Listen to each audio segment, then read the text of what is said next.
O título desta palestra é A Mulher que Cavalga a Besta, porque é exatamente isso que o livro de Apocalipse fala.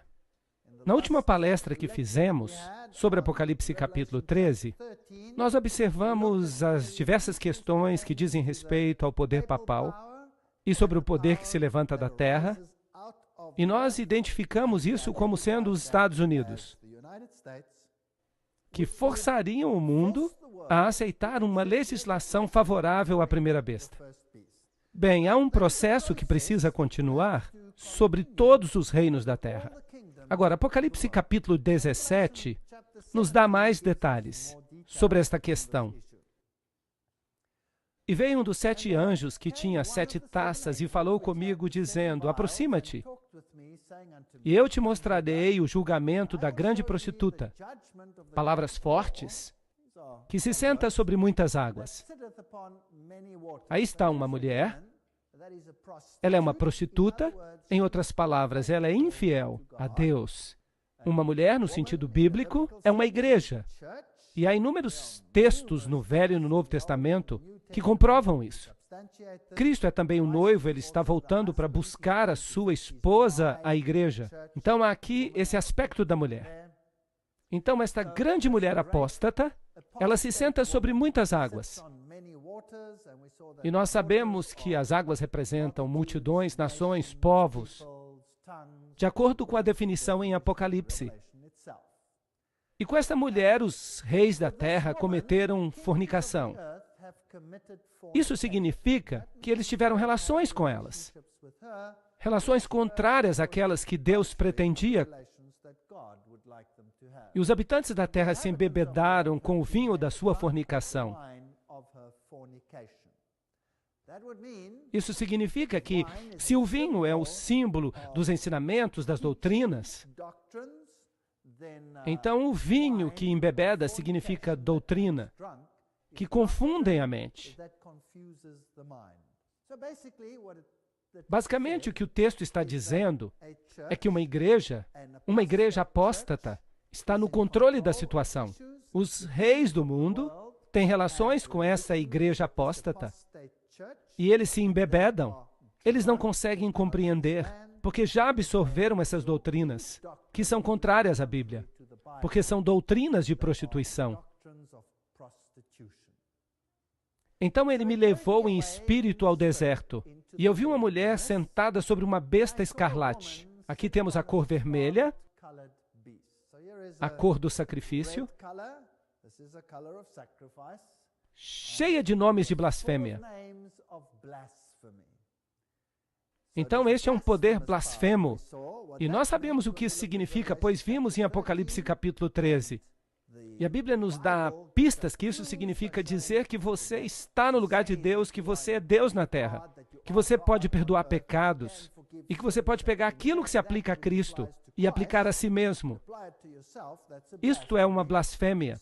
E vimos que a Igreja Católica de fato fez isso. Então, esta mulher sentada na besta escarlate, cheia de nomes de blasfêmia, que tem 7 cabeças e 10 chifres, e é claro que isso, de novo, é o símbolo de Apocalipse capítulo 13. Se você contar as cabeças de todas as bestas que nós temos no capítulo 7 de Daniel, você vai descobrir que há 7 cabeças ali também. Porque a primeira besta, obviamente, tem uma cabeça, que representava a Babilônia, o leão. A Medopérsia tem uma cabeça. A Grécia é representada como tendo 4 cabeças. E então, uma cabeça para a última besta. Então, temos como soma de Daniel capítulo 7, 7 cabeças. Todos os períodos de tempo são cobertos. E todos eles foram incorporados nesta estrutura única. Esta estrutura do catolicismo tem aspectos de todas as filosofias, de todos os reinos da história, tudo incorporado nela. Ela aperfeiçoou o paganismo, se você quiser dizer isso. A mulher se vestia de púrpura e de escarlate, 2 cores que se aplicam muito bem à Igreja Católica. Os católicos usam o púrpura e a cor vermelha para os cardeais e para os bispos. Ela se enfeitava com ouro e pedras preciosas e pérolas. Percebam que é um dos sistemas mais ricos que já existiram. Tendo uma taça de ouro em sua mão, cheia de abominações, e da imundície de sua fornicação. Então, essa taça de ouro está cheia de doutrinas falsas. E sobre a sua fronte havia um nome escrito, Mistério. Isso quer dizer que se trata de um sistema dissimulado. Babilônia a Grande, a mãe das prostitutas. Isso implica que há outras mulheres que se apostataram, mas ela é a mãe de todas elas. E as abominações da terra. Que linguagem forte! Vamos ver se isso é de fato verdade. Vamos estudar a besta com as 7 cabeças. Em Salmo 74, 14, nós lemos: Tu estraçalhaste as cabeças do Leviatã e o destes para servir de alimento aos povos que habitam no deserto. Aqui temos uma besta descrita como o Leviatã. É uma besta que tem aparência de dragão. E se percebe que ela tem mais de uma cabeça. Na mitologia, o Leviatã tem 7 cabeças. Isaías 27, versículo 1. Naquele dia, o Senhor, com sua terrível e grande e forte espada, punirá o Leviatã, aquela serpente traiçoeira, e ele matará o dragão que está no mar. Não é interessante? Não é interessante matar o dragão que está no mar? Vocês se lembram daquela simbologia interessante quando nós falávamos sobre a Mariolatria? Maria é chamada a estrela do mar. Há uma relação interessante aqui. Apocalipse 12, 3. E apareceu outra maravilha no céu, e eis um grande dragão vermelho que tinha 7 cabeças e 10 chifres. Em Isaías nós temos um dragão. Nós não sabemos quantas cabeças ele tem. Nós temos o Leviatã, do Salmo 74, que Isaías 27 aplica ao dragão. E em Apocalipse nós vemos que ele tem 10 chifres. Vocês percebem como tudo se encaixa? Se você usar o paralelismo, você consegue encontrar todas as cabeças. E 7 coroas sobre as cabeças. Então, esse dragão do Apocalipse 12 é um poder governante que está em controle. Ele é o príncipe deste mundo. Jesus mesmo chamou a Satanás de príncipe deste mundo. Apocalipse 13, 1. E eu me levantei sobre a areia do mar e eu vi uma besta que se levanta do mar, que tem 7 cabeças e 10 chifres, e sobre os chifres 10 coroas, e sobre as cabeças o nome de blasfêmia. Agora nós temos aqui uma divisão em 10 chifres, 10 reinos, sobre os chifres 10 coroas. Isso significa que a besta governa com esses 10 reinos na época da Idade Média. Porque Roma governava através do poder de outros reinos. Apocalipse 17, 3. E ele me levou em espírito até o deserto, e eu vi uma mulher, sentada numa besta escarlate, cheia de nomes de blasfêmia, tendo 7 cabeças e 10 chifres. Obviamente, esta é a representação dos reinos de Satanás em todos os séculos. E em Apocalipse 17, vamos ter a culminação desse poder nos eventos finais, um pouco antes da volta de Jesus. Então, o dragão tem 7 cabeças. No livro de Apocalipse, as cabeças representam poderes políticos, através de quem o dragão opera. Satanás tentou 7 vezes estabelecer o seu próprio governo sem ser desafiado. Em primeiro lugar, houve uma guerra no céu. E a resposta de Deus foi a expulsão de Satanás do céu. Então, Adão e Eva e o mundo antediluviano, ele tentou estabelecer o seu reino ali. Qual foi a resposta de Deus? A Adão e Eva, ele fez a promessa de redenção e iniciou o sistema de sacrifícios. Então, a Torre de Babel foi a sua próxima tentativa de estabelecer uma união entre todas as nações da Terra. A resposta de Deus, a confusão das línguas, a separação das nações. Interessante. Então, durante a encarnação, ele pensou que ele podia destruir a Cristo para estabelecer o seu reino. Mas a resposta de Deus foi a vitória sobre o pecado e a morte, transformando aparentemente a pior derrota em sua maior vitória. Satanás então tentou o estabelecimento do seu reino na Roma pagã. E a resposta foi a decisão de Esmirna. As pessoas estavam preparadas para morrer em vez de apostatar. Então ele tentou estabelecer o seu sistema na Roma papal. A resposta? A reforma. Ele nunca conseguiu ter sucesso. Será que haverá uma última vez em que ele tentará estabelecer o seu reino? Uma tentativa de fazer com que todas as nações do mundo se organizem numa nova ordem mundial? Será possível? Isso seria interessante, 7 tentativas.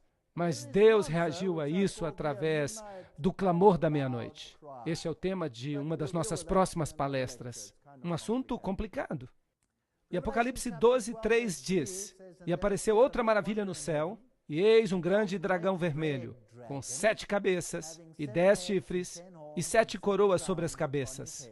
Este poder faria guerra contra outro sistema, um sistema que representava o povo de Deus. Então há um dragão e ele ataca a mulher vestida de branco.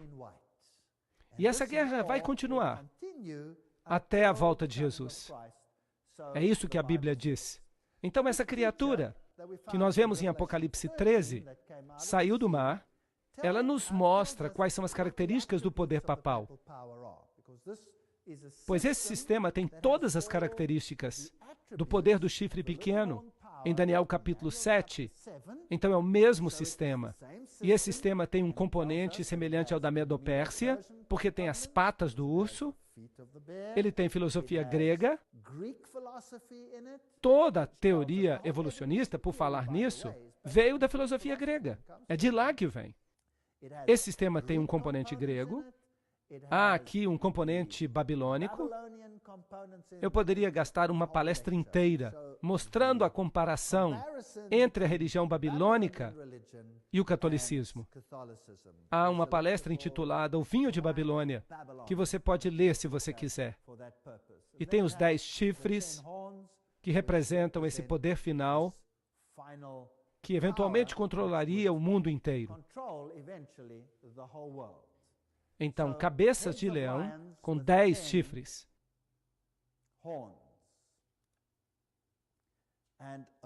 E a mulher, é claro, é a própria igreja, o poder eclesiástico que controla todo o poder político, vestida de púrpura e de escarlate e segurando esta taça em sua mão. E vi uma mulher sentada sobre uma besta escarlate, cheia de nomes de blasfêmia. Apocalipse 17:3.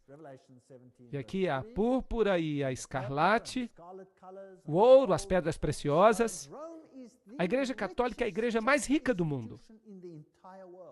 Os tesouros que se encontram no Museu do Vaticano ofuscam nossos olhos. São inacreditáveis. E nessa taça de ouro há todas essas abominações dos seus ensinamentos falsos. Nós já vimos que ela é chamada de mistério. Um mistério, uma coisa misteriosa, é algo que opera por trás dos bastidores. Algo secreto. E misteriosamente, ela é a mãe de todas as outras prostitutas. Será que ela controla todas as outras igrejas? As igrejas apóstatas em relação a Deus? Será possível? Nós ainda não estudamos isso em detalhes, mas eu vou chegar lá, numa próxima palestra. Apocalipse 17:5, a velha religião babilônica e a velha adoração ao touro, todas essas religiões antigas. Nós encontramos todos esses aspectos na Igreja Católica. 2 Timóteo 4:4 diz: E se afastarão da verdade e cuidarão em atentar para as lendas. Então a igreja eventualmente sucumbiria e, em vez de acreditar na salvação, no Cordeiro de Deus que foi sacrificado pelos pecados do mundo, passaram a entreter todo tipo de ideias que satisfaziam o seu ego. Salmo 116, 13 diz: tomarei a taça da salvação e invocarei o nome do Senhor. Qual é a nossa escolha, então? Vamos usar os sistemas do mundo e ficar numa boa? Ou vamos invocar o nome do Senhor e vamos ser ostracizados? Essa é a escolha que temos que fazer. A Torre de Babel, uma mulher a qual a Bíblia chama de Babilônia, e todos esses aspectos se encaixam. 2 Tessalonicenses fala desse mistério, no capítulo 2, 7 a 10. Pois o mistério da iniquidade já opera. Então esse poder sorrateiro já estava em operação na época em que Paulo escreveu isso. Esse poder já estava operando então. Agora, já fizemos algumas palestras aqui, na qual nós olhamos os pais da igreja primitiva, com as suas ideias corrompidas pelo gnosticismo. E nós encontramos essas ideias em todos os escritos maçônicos, acerca do bispo de Alexandria, Constantinopla e em todas essas ideias pagãs. Então já operava nos dias de Paulo. O gnosticismo estava surgindo. E nós vimos uma fonte que nos dizia que Simão Mago foi o pai do gnosticismo dentro da própria igreja cristã. Então esse mistério estava em operação nos dias do apóstolo. Somente há um que agora o detém, até que seja afastado. E então será revelado o iníquo, a quem o Senhor consumirá com o espírito de sua boca. O que isso significa? E o destruirá com o brilho da sua vinda. A vinda desse iníquo é segundo a eficácia de Satanás, com todo o poder e sinais e operação de maravilhas, e com todo o engano de injustiça naqueles que perecem, porque não receberam o amor da verdade, para que pudessem ser salvos. Este é um texto poderoso. Ele nos fala das circunstâncias do aparecimento deste poder que é o anticristo.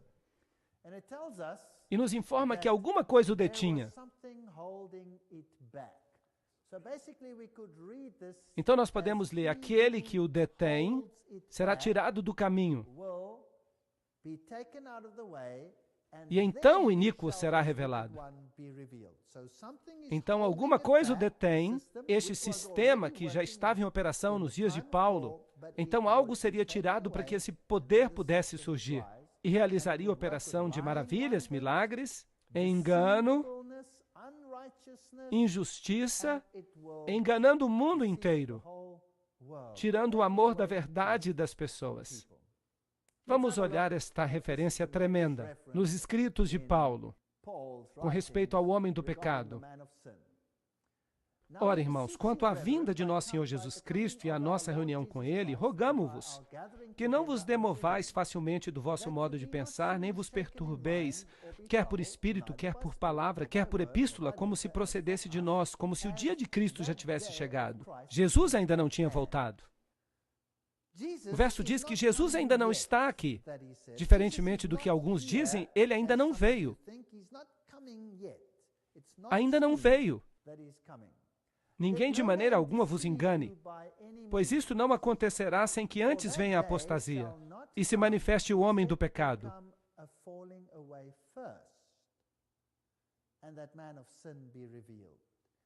Então a volta de Jesus não acontecerá antes da apostasia e o homem do pecado seja revelado, o filho da perdição. Expressão interessante, o filho da perdição, aparece apenas 2 vezes na Bíblia. Sabiam disso? Usado apenas 2 vezes. Apenas 2 pessoas foram chamadas de filho da perdição. Este homem do pecado, este sistema, e o outro foi Judas. Agora, se eu lhes perguntasse como foi que Judas traiu a Jesus? Com um beijo. Ele não se apresentava como se fosse um dos discípulos, sim ou não?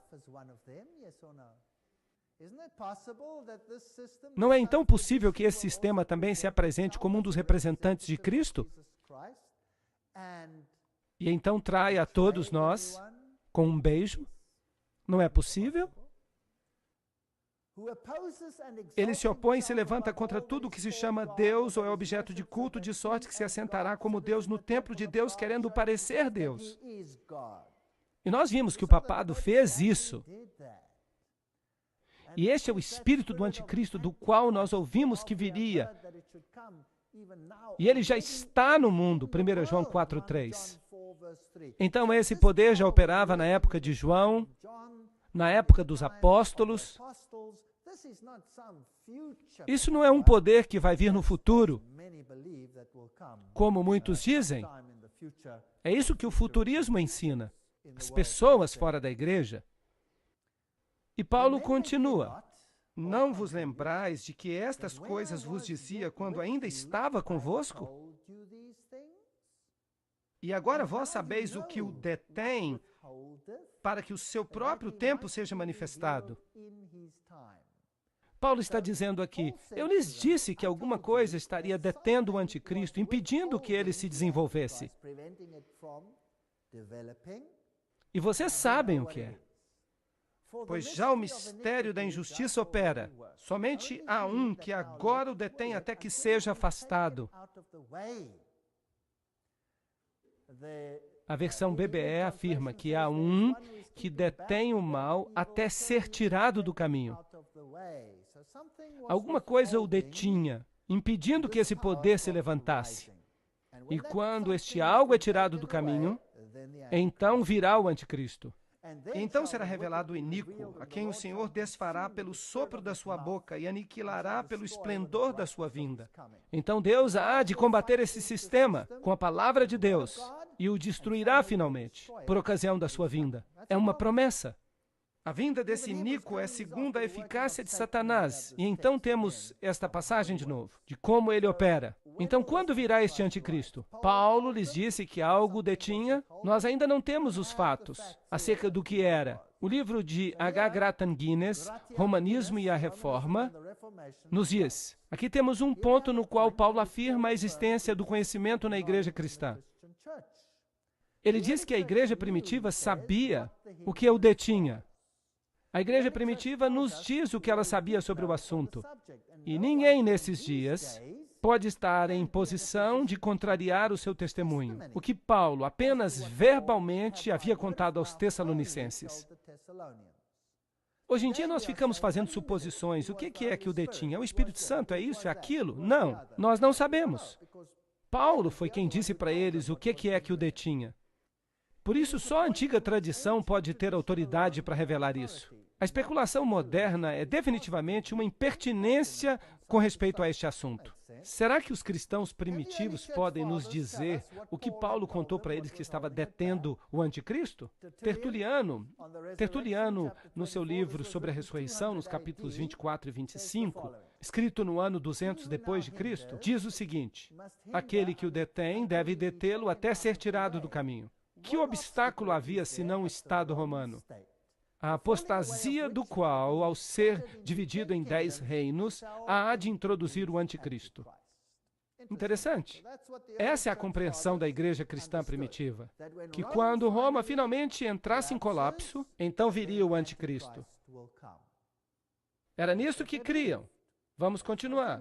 Diz João Crisóstomo, na sua homilia número 2 sobre 2 Tessalonicenses, ele foi bispo de Constantinopla no ano 390. Só um o impede agora, até que seja tirado do caminho. Isto é, quando o Império Romano for tirado do caminho, então ele, o anticristo, há de vir. Aqui está outro que diz isso. Interessante.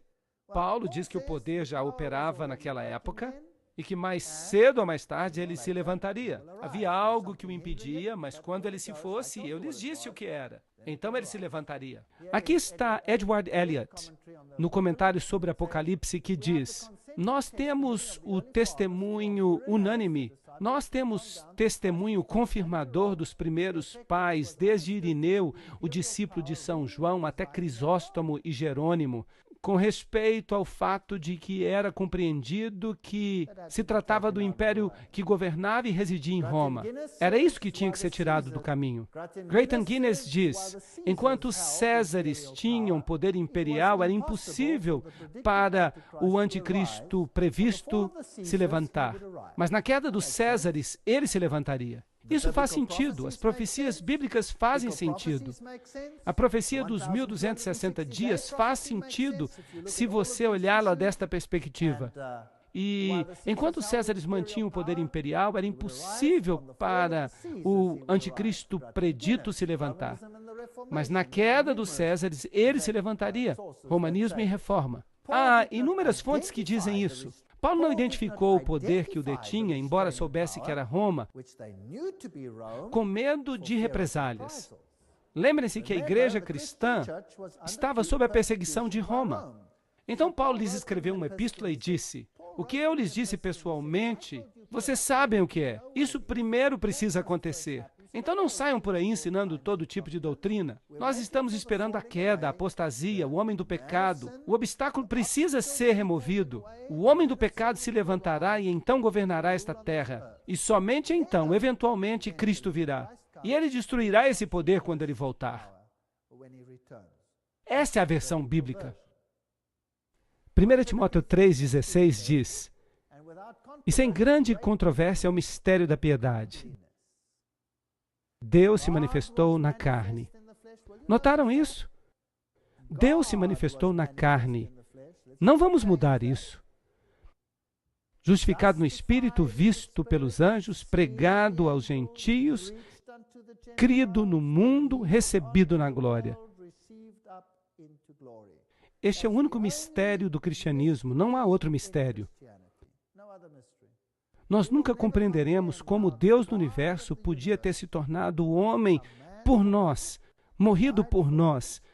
E então Ele nos salva e nos torna filhos e filhas do Altíssimo. É um mistério. Nós nunca compreenderemos isso. Tudo mais foi revelado em sua plenitude. Mas isto permanecerá nosso estudo por toda a eternidade. Este é o mistério da piedade. O mistério da iniquidade quer desfazer este fato central, saliente e eterno da salvação. E nós já vimos nas palestras anteriores como os esforços foram feitos para reduzir a obra de Jesus Cristo.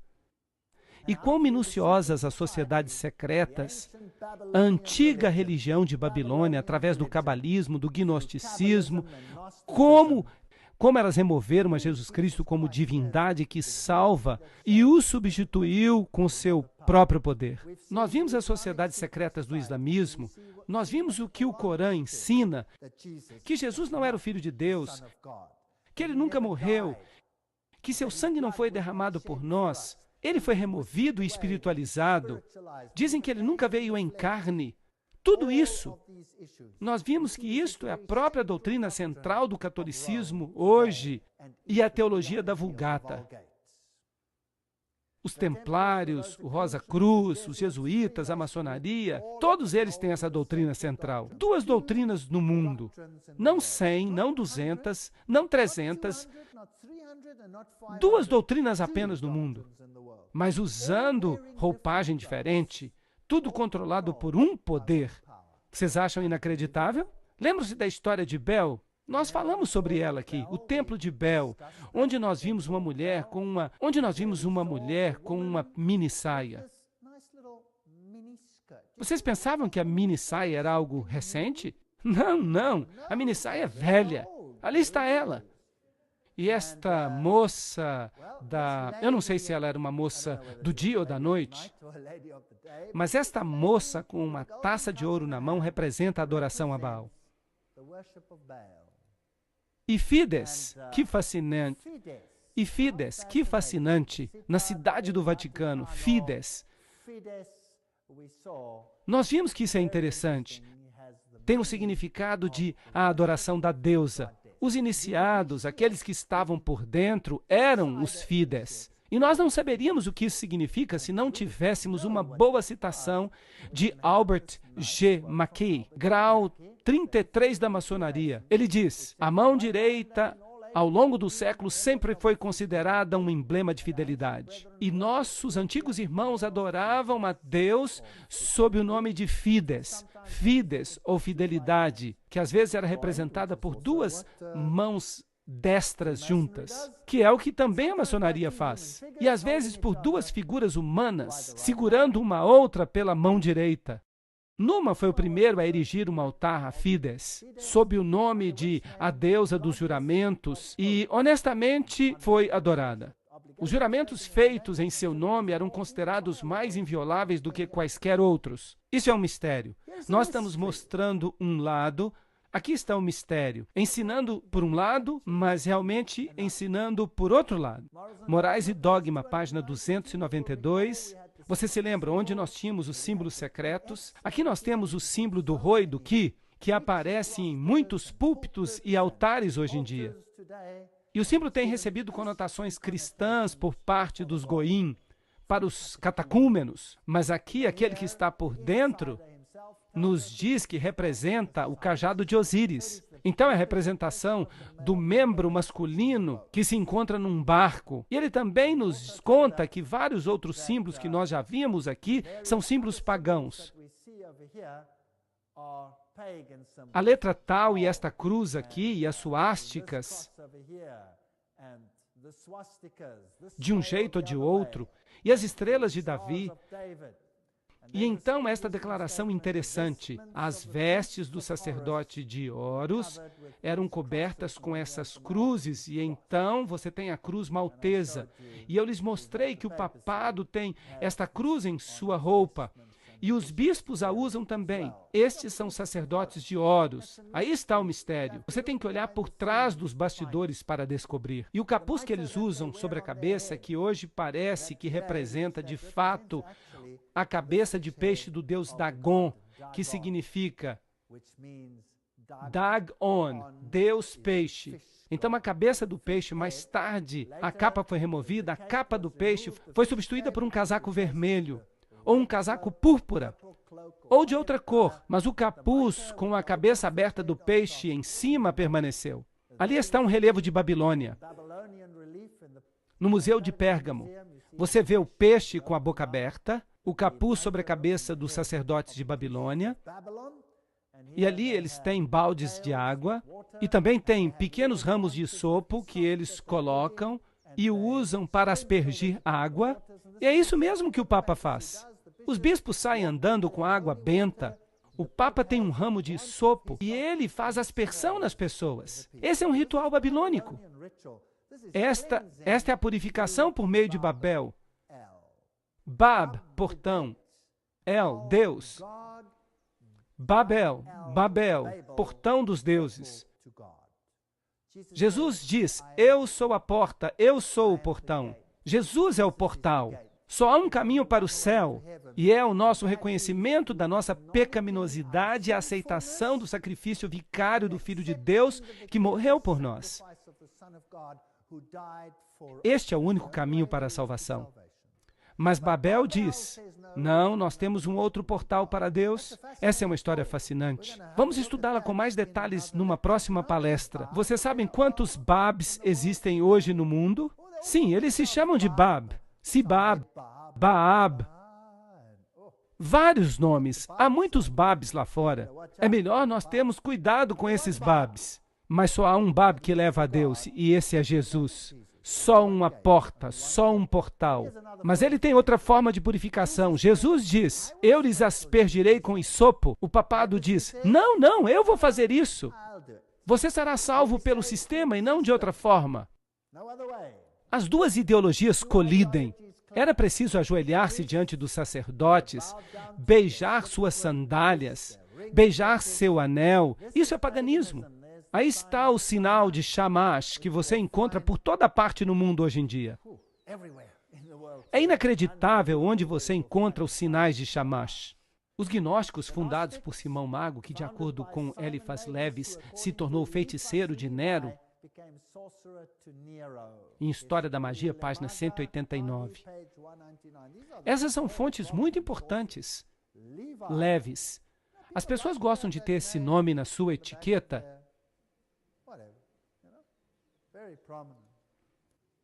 E se você vai para Roma, este é um símbolo que você vai encontrar lá. Este é o lado de fora de um antigo templo pagão, onde todas as religiões eram honradas. E no fundo você tem este quadrado que é maçônico. Então você tem um elefante em cima. E você tem este símbolo no topo, com uma cruz no topo, e todos dizem, isso é muito bonito. A menos é claro que o quadrado seja o símbolo, ou o cubo, das antigas deidades. E que o Aleph é o alfa. O Aleph, a primeira letra, o elefante, que é o boi do Oriente.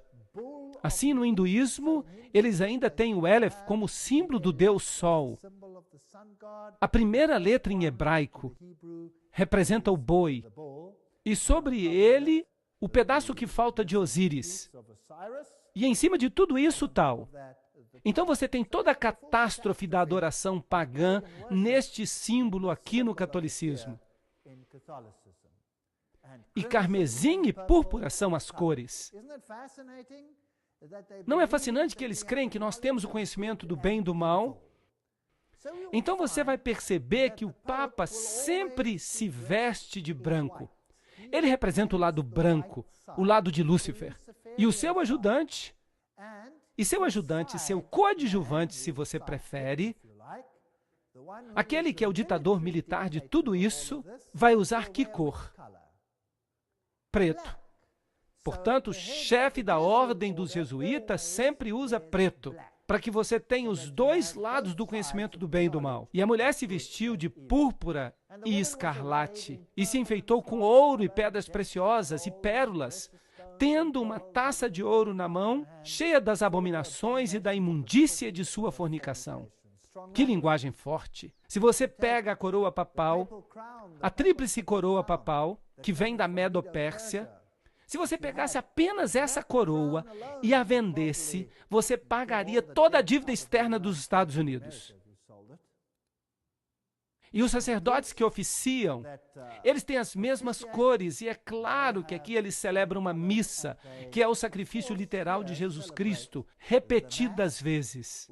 Sentado no trono papal, diante do principal altar da Catedral de São Pedro, o Papa Paulo escuta o cardeal Swens, o famoso sermão sobre o Papa João, pregado durante a segunda sessão do concílio. Este sermão começou. Houve um homem enviado de Deus cujo nome era João. Que interessante. O que aconteceu no segundo concílio? Bem, naquele segundo concílio, todos foram convidados à Irmandade das Igrejas, exceto que Roma seria a mãe e as demais seriam apenas irmãs. Não é interessante? Eu acho interessante. A idolatria era adoração no velho sistema. A idolatria é a mesma adoração no presente sistema. Exatamente a mesma, mas a idolatria toma muitas formas. Idolatria não quer dizer apenas prostrar-se diante de uma estátua. A idolatria tem outros sentidos. E não é interessante percebermos que Roma controla tudo isso em sua totalidade, completa e absolutamente? Bem, nós não podemos falar de todos os sistemas de idolatria hoje, isso seria impossível, mas a idolatria não significa apenas prostrar-se a um ídolo. Você pode ter ídolos diferentes. E os esportes mundiais? Quem controla os esportes mundiais? Vocês sabiam que cada um dos principais clubes do mundo tem um símbolo maçônico? Isso é interessante. O maior time de futebol do mundo, o Manchester United, recorre diretamente ao diabo. Por que não? Parece uma boa alternativa quando você tem escadas maçônicas, símbolos maçônicos, sinais de chamas. Por que não? Esses são os principais times do mundo. E esses aqui? Nós temos animais das trevas, nós temos cavalos alados, Pégaso. Nós temos todos estes interessantes símbolos com pentagramas e escudos de Malta, e os símbolos do sol e os pentagramas. e leões e bodes de 2 cabeças.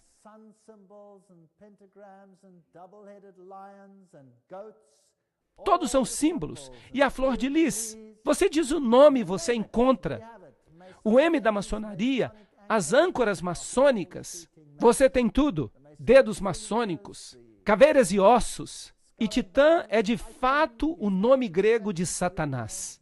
Então nós temos todos esses aspectos interessantes. O G, todo mundo que é maçom sabe que ele representa a loja maçônica. E se você for até Êxodo, capítulos 32, 2 a 6, e Arão disse a eles: tomem os brincos de ouro que estão nas orelhas das esposas de seus filhos e de suas filhas. Bem, hoje os brincos são muito populares. Trazem-nos para mim. E ele fez um bezerro derretido. E Arão fez uma proclamação e disse: amanhã é festa para Jeová. E eles se levantaram cedo no dia seguinte e ofereceram sacrifícios e ofereceram ofertas de paz. E as pessoas se sentaram para comer e beber e se levantaram para jogar. Agora, o que essas pessoas jogaram? O que vocês acham que elas jogaram? Bem, parte do sistema de adoração do sol era praticar esportes. Mas que tipo de esportes eles praticavam? Isso é interessante. Bem, vamos até a Unesco. Eles devem saber, porque o manifesto da Unesco, como vocês sabem, foi escrito por um membro da Caveira e Ossos. E ele está por dentro, ele é um iniciado. E ele escreve, por exemplo, o polo era conhecido pelos persas e foi restaurado ao seu significado original de jogo do sol por Akbar. Marcar um gol com a bola do sol era equivalente ao triunfo da luz sobre as trevas, do bem sobre o mal. Mas lembrem-se que a maçonaria chama a luz de trevas e as trevas de luz, e chama Jesus e Jeová de mal. E chama Jesus e Jeová do mal. Então, o triunfo da luz sobre as trevas representava no paganismo o triunfo de Lúcifer sobre Jesus Cristo.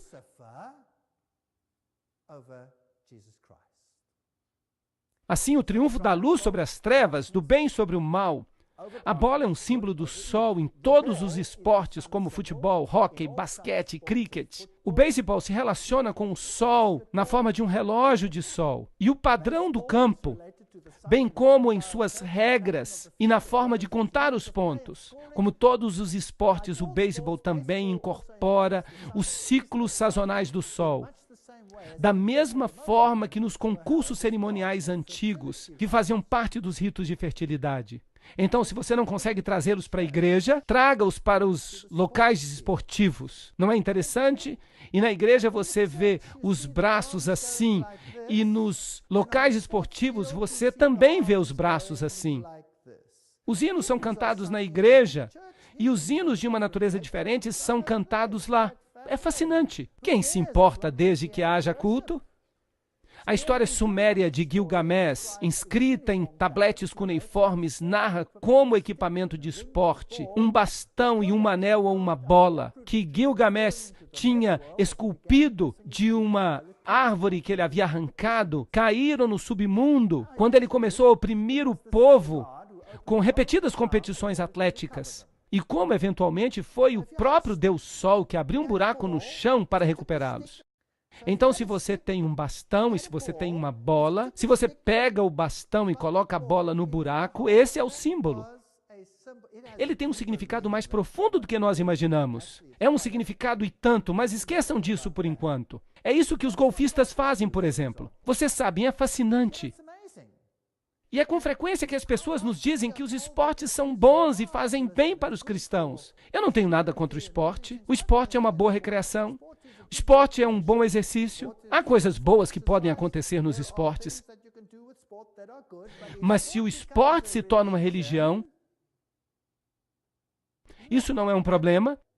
Isso não é idolatria? A tocha olímpica que o corredor carrega para marcar o movimento cíclico do Sol no período das Olimpíadas, o período de 4 anos até os próximos Jogos é também relacionada com o ritmo cíclico do Sol. Primeiramente celebrados na Grécia, os Jogos eram concursos cerimoniais em honra de Zeus. Vocês já assistiram a cerimônia de abertura? A cerimônia na Grécia, eles honraram os deuses ou não? Sim, eles honraram, e nós assistimos assim mesmo. Bem, o Sol, a Lua e os outros planetas flutuam sobre os Jogos Olímpicos de Barcelona. A associação do Sol com os esportes antecede os deuses Hércules e Apolo na Grécia, como fica evidente a partir do conto épico do herói sumério Gilgamesh. Isso é algo fascinante. Como no esporte, o Sol é onipresente em praticamente todos os aspectos da vida, quer seja na arte, na arquitetura, filosofia, religião, nos festivais, no folclore, na dança ou na música. Uau! Satanás pensou em tudo. Toda manhã o deus pagão do dia nos acorda, pois os romanos, nos séculos primitivos da era cristã, chamavam cada dia de acordo com 7 planetas: Sol, Lua, Marte, Mercúrio, Júpiter, Vênus e Saturno. Se nós observarmos os símbolos das Olimpíadas, nós perceberemos que eles têm o símbolo de Baal-Hadad. O símbolo de Baal-Hadad, símbolo de Baal-Hadad, símbolo de Baal-Hadad, símbolo de Baal-Hadad. Você o encontra em toda parte. Isso é paganismo. Aqui está um jovem trazendo uma elegante camisa de hóquei para o Papa. Vamos ver o que ele vai fazer com ela. A fine hockey shirt.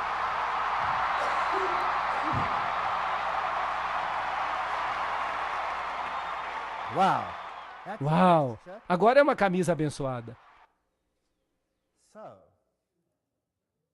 Assim, a maçonaria controla todas essas questões para Roma hoje.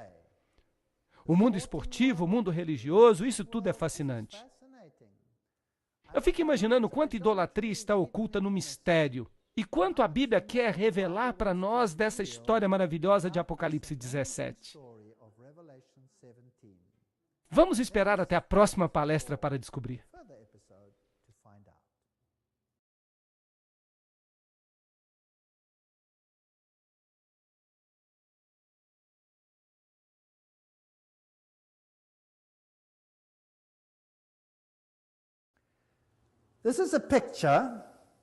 Esta é a foto de São João no Laterano. Agora, São João no Laterano é a principal igreja de Roma. Não é São Pedro. São Pedro é onde o Papa está ativo e faz a maioria das suas coisas. Mas aqui é onde o Papa é coroado. É aqui onde ele fala ex cátedra. Mas percebam que o nome é São João. Lembram-se que ele disse sobre o segredo de São João dos Templários e como eles eram os joanitas ou joãozinitas, se você prefere. O vinho da sua fornicação, a mãe das igrejas, Mater Ecclesiae. Apocalipse 17:5 diz que ela é a mãe das prostitutas.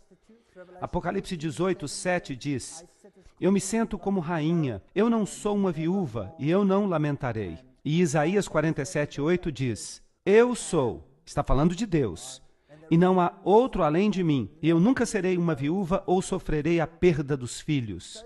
Então, se as igrejas se separassem dela, talvez ela os recupere uma vez mais. Eu não perderei, diz ela. Dominus Iesus. Outras igrejas não são nossas irmãs. O Vaticano insiste. Dia 5 de setembro de 2000, no jornal, uau, a Igreja de Roma preenche todas as profecias. Precisa ficar claro que a Igreja Santa, Apostólica e Única, a Igreja Católica Universal, não tem irmãs, mas é a mãe de todas as igrejas. Foi o que o cardeal Ratzinger disse. O cardeal Ratzinger é o chefe da Fundação sobre a Doutrina e Fé, que antigamente era conhecida como Inquisição. A definição de incredulidade, heresia, apostasia, não há nenhuma ofensa maior do que a heresia, e, portanto, ela deve ser eliminada com fogo e com a espada. Aqui o Catecismo Católico diz: a incredulidade é a negligência da verdade revelada, é a recusa espontânea de concordar com ela. A heresia é a negação obstinada após o batismo de alguma verdade que deve ser crida com fé divina e católica. Assim, se o Papa diz alguma coisa e você diz, eu não creio, você é um herege. Você deve ser eliminado com fogo e espada. Bem, os protestantes dizem, eu não quero aceitar isso, eu não vou crer nisso. E então, o protestantismo não é uma religião. Nunca foi uma religião. Tudo que se pode dizer sobre ele é que ele é uma forma de estupro e furto, usando máscara de religião. Havia um problema ali. O Concílio de Trento, convocado pelo Papa Paulo III, entre 1543 e 1563, se reuniu em 3 sessões. Os protestantes estavam presentes durante a segunda sessão. Eu vou falar mais sobre isso em uma outra palestra. Mas é fascinante ver que o concílio reafirmou as doutrinas disputadas pelos reformistas. Cada uma dessas doutrinas. E houve uma razão específica por que eles fizeram isso. Porque a reforma perdeu no Concílio de Trento. É uma história fascinante, mas é longa demais para contar agora. As doutrinas reafirmadas foram transubstanciação. Isto é, que o corpo de Cristo literalmente é formado durante a missa.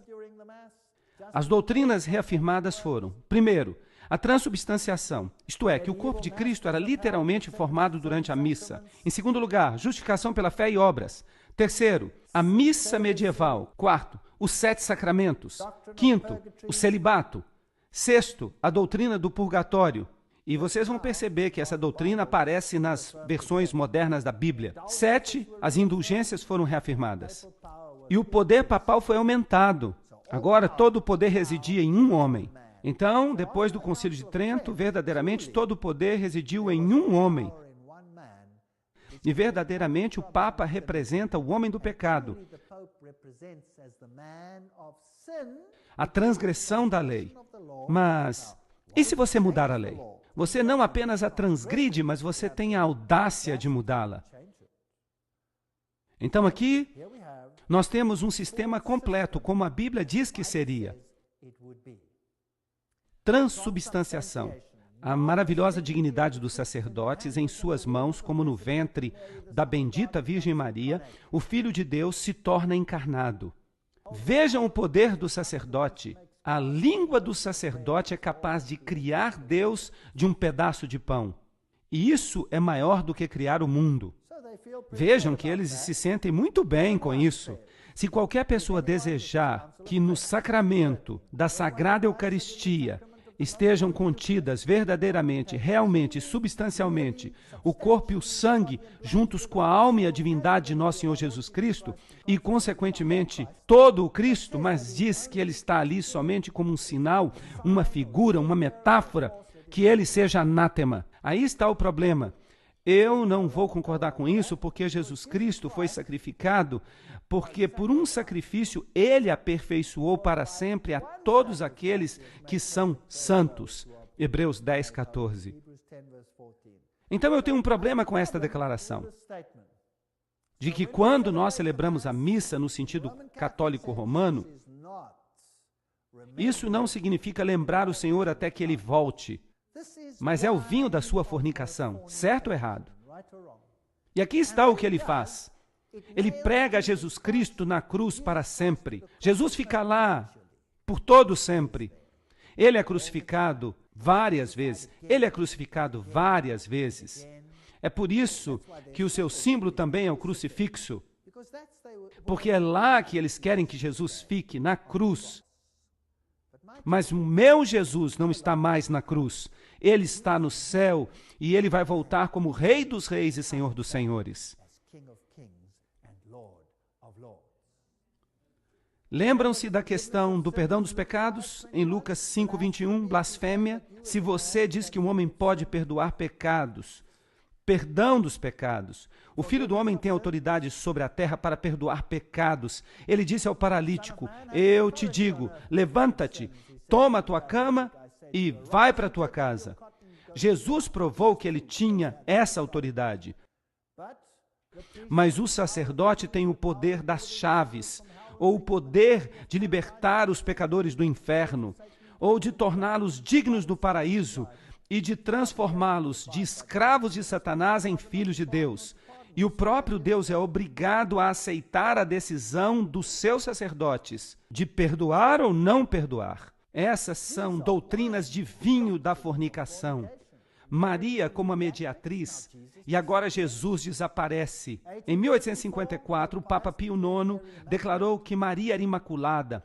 Em 1951, ele, o Papa Pio XII, definiu e declarou a doutrina da assunção corpórea de Maria. O pecador que se aventura a vir diretamente a Cristo pode vir com temor e apreensão da sua ira, mas que ele empregue a mediação da Virgem com o seu filho, e ela tem somente que mostrar ao filho os seios que o amamentaram, e a sua ira imediatamente desaparece. Que doutrina estúpida! É realmente revoltante. E eu poderia lhes mostrar os slides da Caverna do Leite. Quantos aqui já ouviram falar da Caverna do Leite em Belém? Onde o leite de Maria é esguichado contra as paredes e é um lugar sagrado autenticado pelo Papa. Isso não passa de um ritual de fertilidade pagão. Imaginem um filho hoje, se a sua mãe está zangada com ele, ou se ele está zangado com a mãe, e ela lhe mostra os seios. Ele pensaria: mãe, você ficou doida? Isso é o paganismo, isso é um culto de fertilidade. Essas são declarações dos santos católicos. Ele cai e se perde e não recorre a Maria. Maria é chamada o portão. Vejam, Jesus diz: eu sou a porta. Não há outro caminho. É isso que diz Jesus. O portão do céu, porque ninguém pode entrar no reino bendito sem passar por ela. O caminho da salvação não é aberto a ninguém a não ser através de Maria. A salvação de todos depende de seus favores benditos. Aquele que é protegido por Maria será salvo. Aquele que não é se perderá. A nossa salvação depende de ti. Deus não há de nos salvar sem a intercessão de Maria. Bem, digam-me, isso não é o vinho da sua fornicação? O Papa disse: Maria deve ser uma deusa. Então, o dogma da Assunção. E nós já falamos sobre isso. Eu só estou mostrando para vocês agora no Apocalipse para ver como tudo se encaixa. A tradição, a infalibilidade das Escrituras, a tradição, a infalibilidade das Escrituras. Bonaventura Rimwand, que é o porta-voz do Papa, disse que o Papa é infalível. A Bíblia, nós já falamos sobre isso, o índice dos livros proibidos, o Textus Receptus é proibido, mas a versão jesuíta não é. Bem, nós já falamos sobre essas questões. Nós tivemos uma palestra inteira sobre isso. Não é tudo isso o vinho da sua fornicação? Isso não faz de Jesus menor do que de fato ele é? A Septuaginta foi feita na Biblioteca de Alexandria. Aqui está esse teólogo, Paul Nitter. Quem que ele é? Paul Nitter serviu como missionário da Palavra Divina antes de assumir a posição na Universidade Xavier, em Cincinnati, onde ele é atualmente o professor de teologia. Ele estudou na Pontifícia Universidade Gregoriana. Esta é a maior universidade jesuíta de Roma. E ele estudou com Karl Rahner. Karl Rahner era o jesuíta que foi posto em cargo de fazer todas as igrejas se sujeitarem mais uma vez a Roma. Bem, nós vamos falar sobre isso numa outra palestra. E ele escreveu um livro, por nenhum outro nome. E no livro, ele mostra que você pode se salvar do jeito que você quiser, da maneira que você quiser. Não importa o que você crê para ser salvo. Vejam, isso não é o vinho da sua fornicação? A religião mundial, os sinais maçônicos, o Dalai Lama, as cruzes tortas. Vocês sabiam que esta aqui é a mesma cruz que os satanistas usam? Vejam como Jesus está magro nela. Vejam um sinal de V, o triângulo maçônico em cima da cruz torta. Isso é a adoração de Lúcifer. E eles usam IHS, eles dizem que significa Jesus Hominum Salvator, Jesus Salvador dos homens. Mas alguns dizem que significa a seu serviço. Não, significa Isis, Horus, Seb, a trindade egípcia. Se você olha no pátio externo, trata-se de um círculo dentro de um círculo, uma roda dentro de uma roda. E os 8 aros representam o sistema solar, ou as divindades solares. com Osíris parcialmente do lado direito no meio. Isso é fascinante. Aqui está Mitra matando o touro, a vitória sobre o mal. Lembram-se que isso é esotericamente definido como Jesus. Aqui está a estrutura do culto, membros através de uma série de 7 graus, cada um deles tendo um símbolo especial e um planeta tutelar, do mais baixo até o mais alto. Aqui está Córax, o corvo, representante de Mercúrio, ninfos, notem isto, interessante, ninfos, uma palavra criada que significa noivo, está representando Vênus. Isso quer dizer que quando você é iniciado no sacerdote, você se torna um noivo. Mas e o celibato de Roma? Sim, mas como noivo, você não tem que ser celibatário. Mas não vamos entrar muito em detalhes. Miles, o representante do soldado de Marte, Leão, o leão representante de Júpiter, Perses, a representação persa da Lua, Luna, Heliodromo, o mensageiro do Sol, representante de Sol, e finalmente Pater, que significa pai, representante de Saturno. Era possível que um iniciado no mitraísmo fosse membro de mais de um culto, mas as mulheres não podiam se tornar membros. Isto é catolicismo. O catolicismo romano é o mitraísmo.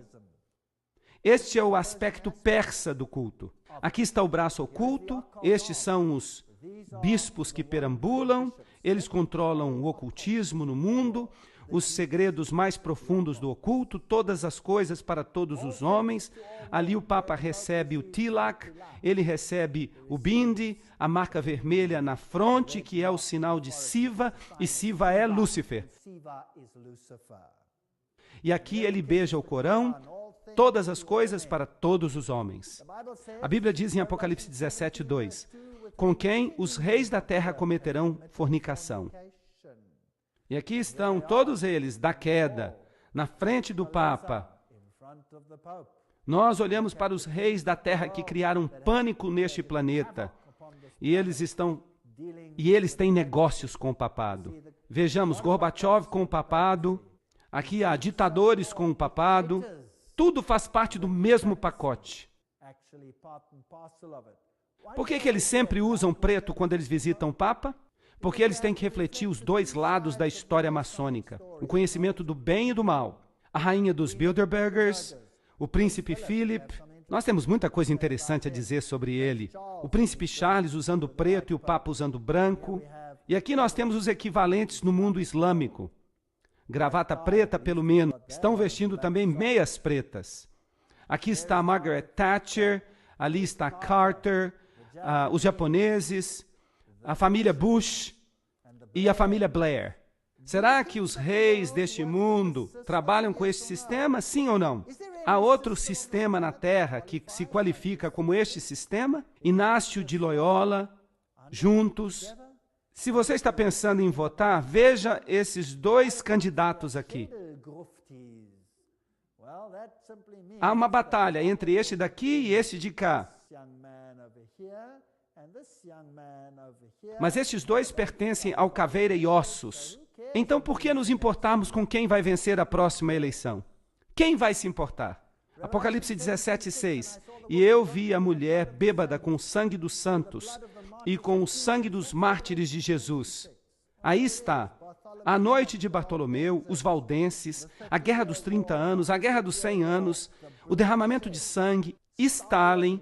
Eles fizeram tudo o que eles quiseram com o povo de Deus. Inacreditável. Eles os matavam de um lado para o outro. A Inquisição, São Tomás de Aquino disse, os hereges condenados deveriam ser mortos, como quaisquer outros criminosos. A Igreja Católica respeita a consciência e a liberdade. Não obstante, quando confrontada pela heresia, ela faz uso da força, a punição corporal, a tortura. Ela acendeu na Itália as fogueiras da Inquisição. Este é o único sistema que se qualifica. Nós já falamos do juramento jesuíta. Eu não vou ler aquele juramento de novo. As terríveis torturas dos hereges, aqueles que querem acreditar e praticar o que eles creem e que tomam a decisão por si mesmos, decidindo por si mesmos em quem acreditar. O Apocalipse 17 nos dá mais informação. Apocalipse 17, 7. E o anjo me disse: por que tu te maravilhas? Eu te contarei o mistério da mulher e da besta que a carrega, que tem 7 cabeças e 10 chifres. Então vamos discutir isso um pouco mais. A besta que tu viste era e não é, e subirá. O Cordeiro de Deus era uma vez, e então ele não era mais, e então ele voltará de novo. Não é verdade? É a contrafação de Cristo. Esse sistema se coloca no lugar de Jesus Cristo. Então, esse poder político, esta besta que tu viste, que era e não é, e subirá do abismo sem fim, e irá para a perdição, e aqueles que moram sobre a terra se maravilharão, cujos nomes não foram escritos no livro da vida, desde a fundação do mundo, quando eles contemplam a besta, que é e não é, e contudo é. Essa é uma declaração interessante. Há muita especulação sobre ela. Vamos tentar compreender alguma coisa sobre ela. Eu não quero ser dogmático, mas vamos tentar compreender. O contexto de não é. Em 1798, a besta recebeu uma ferida mortal. Não está certo? De modo que a besta era, uma vez, ela governava a Idade Média, e então, de repente, ela não é mais. Ela morreu. Ela parecia ter recebido uma ferida mortal, e então ela voltará mais uma vez, não é verdade? Agora vamos dar uma olhada no contexto de não é. Em 1798, ela recebeu uma ferida mortal. Mas o que ela fez em segredo, clandestinamente, enquanto ela estava supostamente morta? Bem, em 1854, o dogma da Imaculada Conceição. Em 1870, o da infalibilidade. Em 1929, o Papa se coroou soberano do mundo. Em 1951, a Assunção de Maria. Atualmente, Maria é advogada, mediatriz e corredentora. Ela totalmente substitui a Jesus Cristo. Que sistema se desenvolveu naquela época? Apocalipse 17, 9 diz: e aqui está a inteligência daqueles que têm sabedoria. As 7 cabeças são 7 montanhas. Do grego, horos, montanha, sobre as quais a mulher se senta. Agora, além do fato de que Roma é construída sobre 7 colinas, e esse é um ponto interessante, há ainda outras questões aqui. O número 7 é também parte daqueles reinos, lembram-se? E há 7 reis, de modo que agora nós temos um rei e um reino que se aproximam. 5 são caídos, e um é, e o outro ainda não é. Mas quando ele vier, ele deve continuar por um curto período. E a besta que era e não é, deve ser o 8º, e pertence ao 7, e vai para a perdição. Aí está um quebra-cabeça para aqueles que gostam de enigmas. Vamos dar uma olhada nas cabeças ou montanhas. Na Bíblia, elas simbolizam impérios, e não reis individuais. E eu devolverei à Babilônia e aos habitantes da Caldeia todo o mal que eles fizeram em Sião. À tua vista, diz o Senhor, eis que eu sou contra ti, ó montanha destruidora, diz o Senhor, que destróis toda a terra. E eu estenderei a minha mão contra ti, e eu te rolarei das rochas, e eu farei de ti uma montanha queimada. Esta é a referência à Babilônia, que atacaria o povo de Deus. Uma montanha é um reino. Então vamos tentar identificar as 7 cabeças. Eu não quero ser dogmático. Eu não creio que isso é uma questão de salvação, se você entende bem isso ou não. As questões de salvação se referem a seu relacionamento com Jesus Cristo e a nada mais. Então, quer você saiba exatamente quem são elas, isso não importa de fato. Mas Deus nos dá essa informação. Vamos observar, é interessante. Interpretação 1. Se nós observarmos a partir da perspectiva de João, as 7 cabeças representam o principal poder perseguidor do povo de Deus através dos séculos. Esta é uma interpretação. 5 caíram. Eles dizem Egito, Assíria, Babilônia, Medo-Pérsia e Grécia. 5 são caídas. Uma ainda é. Bem, olhando da perspectiva de João, isso seria Roma. E o outro ainda não veio. Este é o papado. Esta é uma interpretação que é bastante popular. E muitas pessoas aderem a ela, e eu não tenho problema se alguém quer aderir a ela, porque nós terminamos com este poder final, que obviamente é aquele que causa todos os problemas. O único problema que eu tenho com esta interpretação é que poderes você deixa fora aqui. Porque o Egito, a Síria, a Babilônia, a Medopérsia, a Grécia, são aqueles que são mencionados. E você está começando com a época de João. Então, esta é uma dedução que você faz para desvendar esta profecia. Mas quais são aqueles que ficam de fora? Por exemplo, se você vai para Ezequiel 16, 26 e você olha todos os inimigos de Deus, você tem os egípcios, você tem os filisteus, você tem os assírios, os caldeus. Então, na interpretação, os filisteus, por exemplo, são deixados de fora. E se eu não quisesse deixá-los de fora? Então, os meus números estariam errados, certo? Então, pessoalmente, eu não tenho problemas com a estrutura principal. Mas os detalhes não me satisfazem. A identificação das 7 cabeças, na interpretação 2, usando Daniel agora como pano de fundo, que parece ser lógico, porque o livro de Apocalipse usa o simbolismo no livro de Daniel para transferi-lo para esta situação que é descrita em Apocalipse. Então, usando Daniel como pano de fundo, nós começamos com Babilônia e nós contamos do tempo dos eventos representados em Apocalipse 17. Então, de novo, você tem que tomar uma decisão. Onde você começa com os eventos lá no Apocalipse 17? 5 são caídos: Babilônia, Medopérsia, Grécia, Roma e o papado. Um é o papado ferido. Agora você está começando com o tempo de Apocalipse 17, que diz que um é, então este é o tempo. Então, nós temos Babilônia, Medopérsia, Grécia, Roma, papado. Um é, isto é, o papado ferido. Agora, o que está para vir é a confederação final sob a liderança do papado, porque a sua ferida mortal sarará e todo mundo o seguirá. Então, eu acho que essa é uma boa interpretação. Eu não tenho nenhum problema com ela. Eu só tenho uma pequena pergunta. E os poderes mencionados no livro de Apocalipse? Como é que você os encaixa aí? Então, você tem que deixar de fora algumas das outras bestas. A besta de 2 chifres e tudo que se refere a ela. Então, o que nós devemos fazer para incorporá-las? E o anjo me disse: portanto, por que te maravilhas? Eu te contarei os mistérios da mulher e da besta que a carrega, que tem 7 cabeças e 10 chifres. A besta que tu viste era e não é, e subirá. De onde ela subirá? Do abismo sem fim. Ah, agora, que outra besta subiu do abismo sem fim? Aquela que está em Apocalipse capítulo 11, lembram-se disso?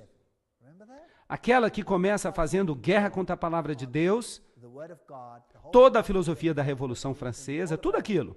Vai à perdição, e aqueles que habitam sobre a terra se maravilharão, cujos nomes não estão escritos no livro da vida, desde a fundação do mundo. Quando eles contemplam que a besta que era, e não é, e ainda é, 7 reis, 5 são caídos. E então você tem esta pequena informação aqui. E o outro ainda não veio. E então ele vem. E deve continuar por um período curto de tempo. E a besta que era e não é, ela é a 8ª e é dos 7 e irá para a perdição. Ah, um pouco mais de detalhes. Então a 8ª vai para a perdição. Mas, de fato, a 8ª é parte da 7ª. Vamos tentar encaixar tudo isso junto. Interpretação número 3, usando Daniel como pano de fundo. Vamos começar com Babilônia e vamos contar desde o tempo dos eventos representados em Apocalipse 17. Então, é muito parecida com a anterior. Assim, 5 são caídos: Babilônia, Medopérsia, Grécia, Roma e o papado.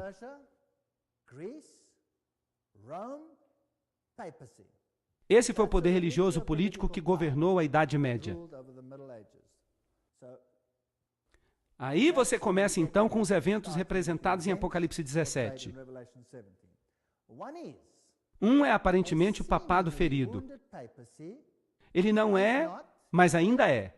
Que parecia que recebeu uma ferida mortal. Vocês se lembram disso? E nós vimos que de fato ele cresceu e que aquelas organizações jesuítas construíram todo um império mundial naquela época, o comunismo, todas essas coisas se desenvolveram, e este é o contexto do não é. Então, aparentemente, o papado ferido não é, mas é.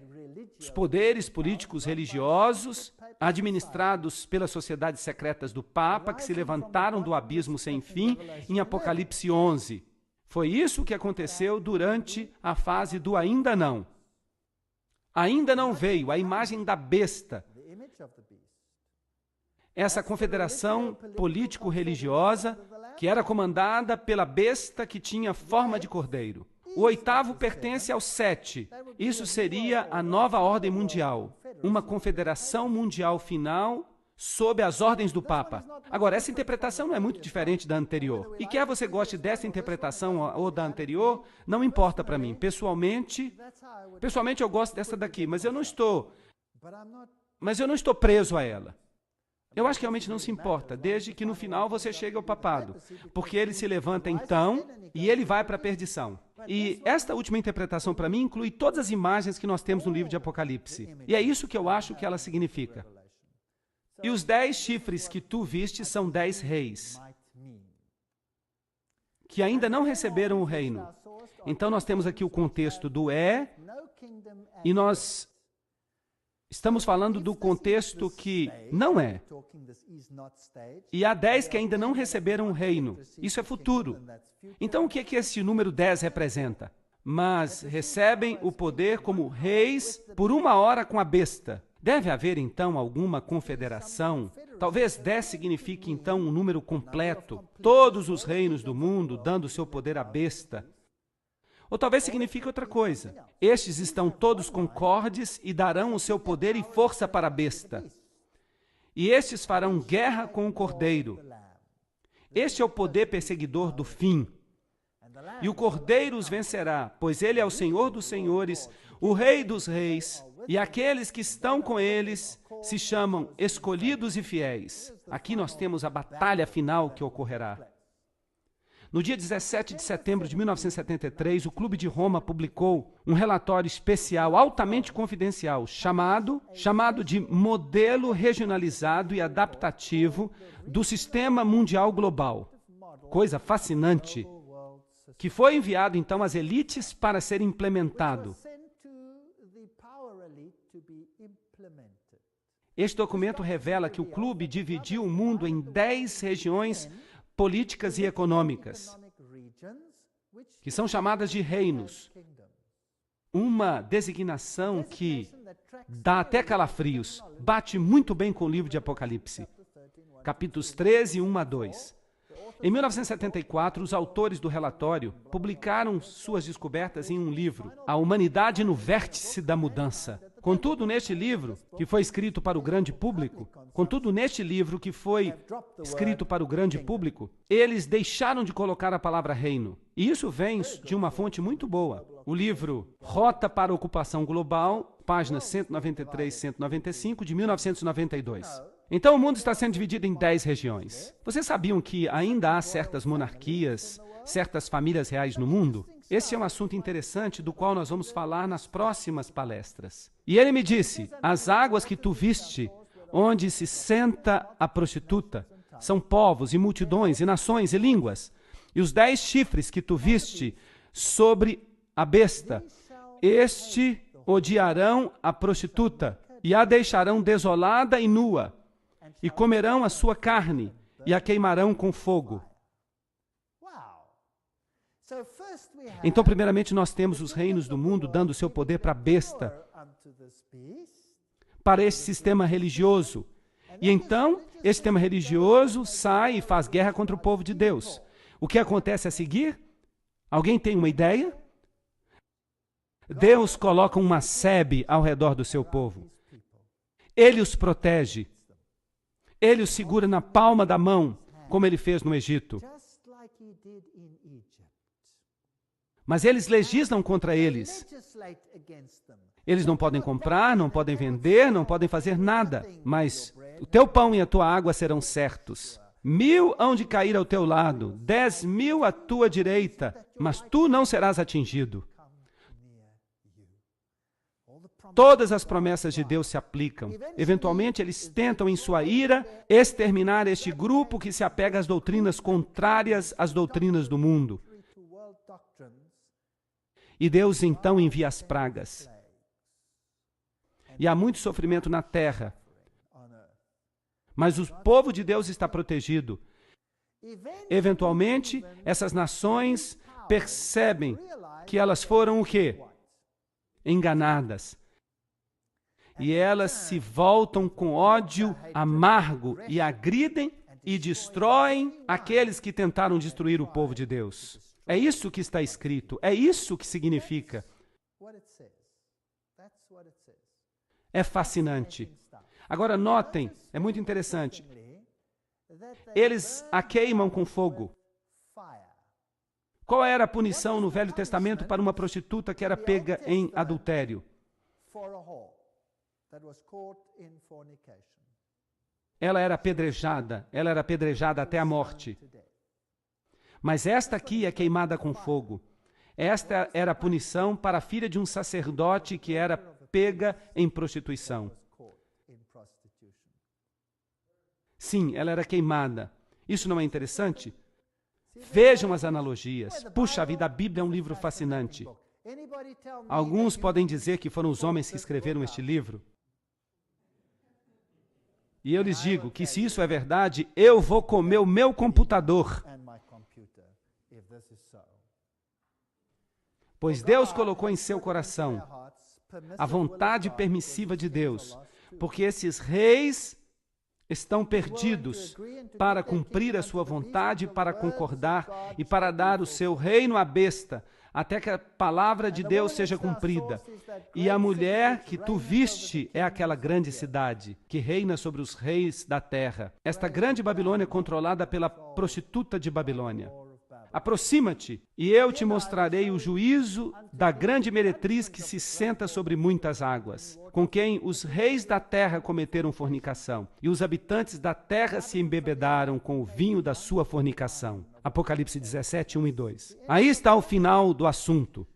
Então minha pergunta para você hoje à noite é: você tem medo deste sistema a ponto de obedecê-lo? Ou você se apega a Deus? Qual é a sua escolha? Por que ser tão estúpido a ponto de seguir esse sistema, se é isso que vai acontecer com ele? Nós seríamos estúpidos se não seguíssemos a Deus. Além disso, Deus tem um caráter misericordioso que nunca força ninguém.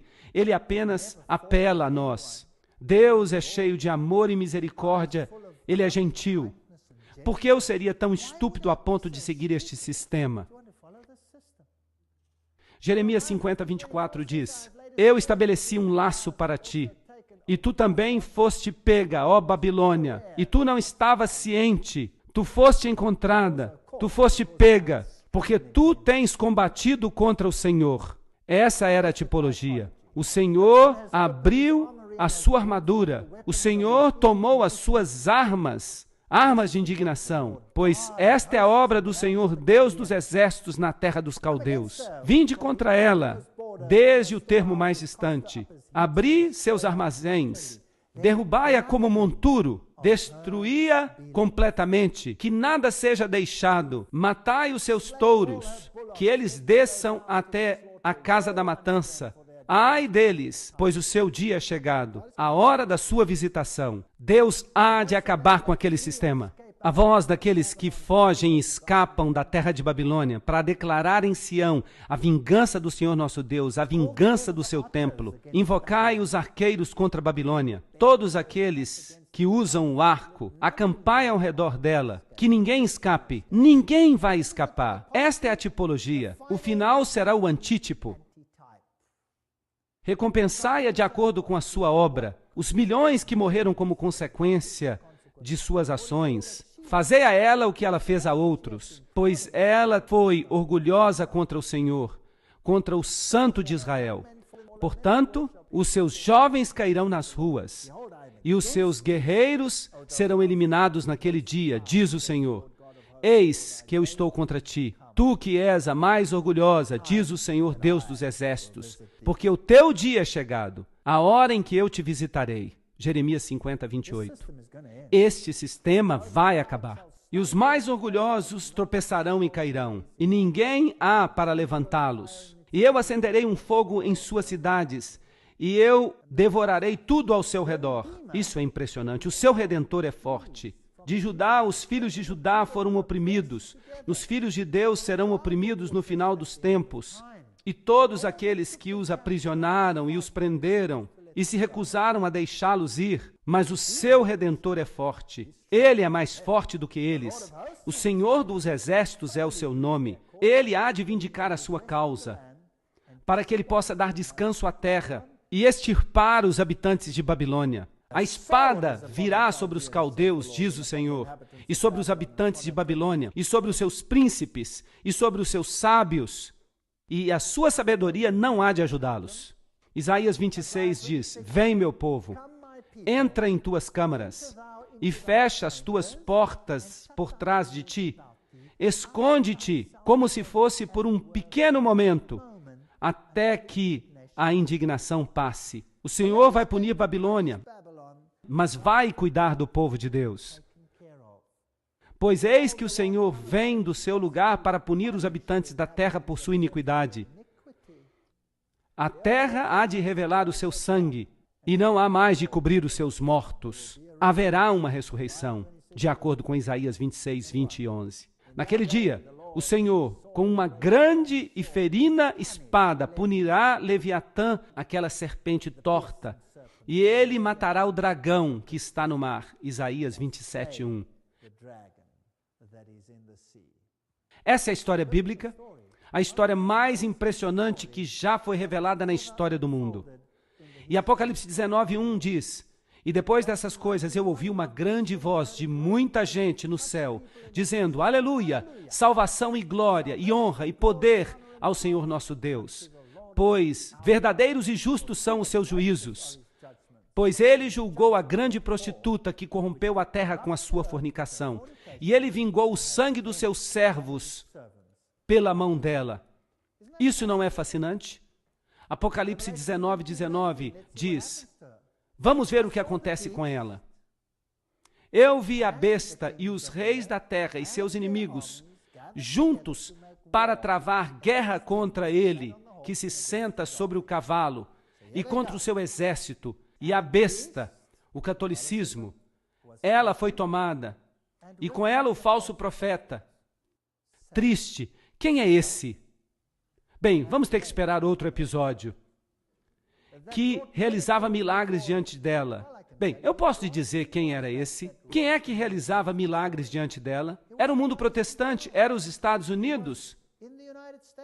O fogo desceu e os milagres foram realizados, e o sistema religioso, a imagem da besta, reforçou as doutrinas papais.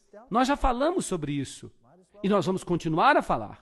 E ele enganou aqueles que receberam a marca da besta, e aqueles que adoravam a sua imagem. E ambos são lançados vivos no lago de fogo e enxofre. Mas há uma coisa que está faltando aqui, é o dragão. Deus lida com ele mais tarde. E o remanescente foi morto com a espada daquele que se sentava sobre o cavalo, a espada que saía da sua boca, e todas as aves se fartaram com a sua carne. Não se metam com Deus, ou vocês vão acabar aqui. Apocalipse 19, 6 diz: E eu ouvi como se fosse a voz de uma grande multidão, como voz de muitas águas, e como voz de grandes trovões, dizendo: Aleluia, pois o Senhor Deus onipotente reina. É aí que termina tudo. E nós nada temos a temer, nada. Na próxima palestra, nós vamos olhar a nova ordem mundial e vamos estudar alguns acontecimentos que estão ocorrendo no mundo hoje. É coisa assustadora, mas ainda assim, quando vocês virem estas coisas acontecendo, ergam os seus olhos, pois vocês sabem que a redenção se aproxima. Confiem no Senhor Jesus e não tenham medo de nada. Obrigado.